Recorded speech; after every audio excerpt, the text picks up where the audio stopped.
Begin the conversation.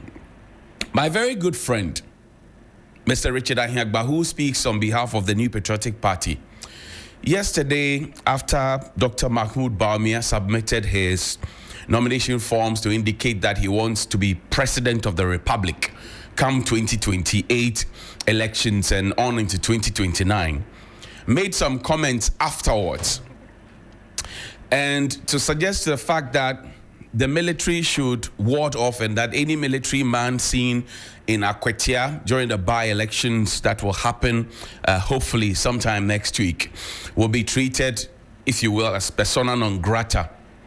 And I shook my head in disbelief. You know why? I shook my head in disbelief because my very good friend Richard Ahiagbah was part of the government that just went out of power. And it took only 8 months for him to know that the use of the military is so wrong. I'm saying again that Mr. Richard Ahiagbah is my friend. And I was shocked, and I would disagree with him with basis and facts and figures. I was shocked that he could say that publicly because he was part of a government that made sure that throughout their tenure, the President of the Republic, who is considered a general because he's the commander-in-chief of the Ghana Armed Forces, had another general following him, a brigadier general. They start off as colonels, but when they are promoted to the rank of generals, they still stay behind him. I spoke about it. I know friends in the military who were not happy about it. I know people at the top who were not happy about it, but the president insisted and did it. He did it twice. In fact, the second general who followed him had occasion to fall down in parliament. And it was a mark of shame on our army, on our Ghana Armed Forces. He was in full regalia with a sword by his side. He fell down on national television and international television for that matter. Did Mr. Richard Ahiagbah find anything wrong with it? That was an abuse of the military. Did he say anything about it? In 2020, towards the run-up of the 2020 elections, when we were trying to compile a new register across the country, under the guise of COVID restrictions, when we had actually lifted the ban on many other things, we refused to allow people to come through the borders, and we used the military. You remember that Edem Agbana and many other people, they were abused.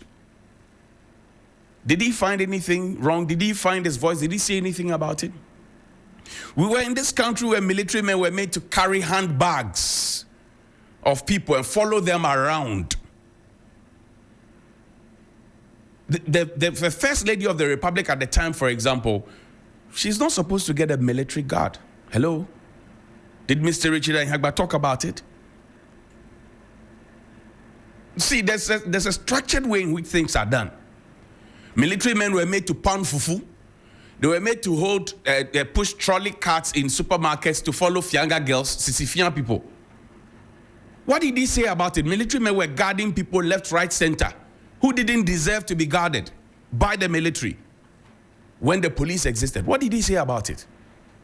In election security task force, the military is always called in when the need be. And so must it be. He ought to know that if the intention is to foment trouble there, the military, yes, will be there to ensure that there's peace and tranquility, to support the police. Were we not in this country when there was some mayhem in Ejura? Simon Osei Mensah, then Ashanti Regional Minister, said that he was the one who called the military to come there. Were lives not lost? Was he sacked? Was Simon Osei sacked from office? What did Mr. Richard Ahiagbah say? Did he find his courage and his voice? We were in this country, 4BN. The conversation about Commander Red, the military know what I'm talking about. There were about 90 lieutenant colonels in waiting.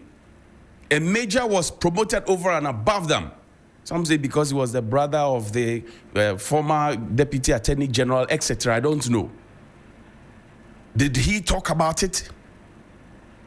I can go on and on and on and on, but it's not necessary.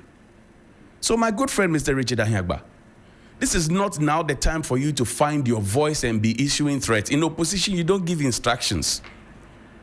In opposition, you support the system to run. You don't give instructions. Maybe you have forgotten that you are no longer in power.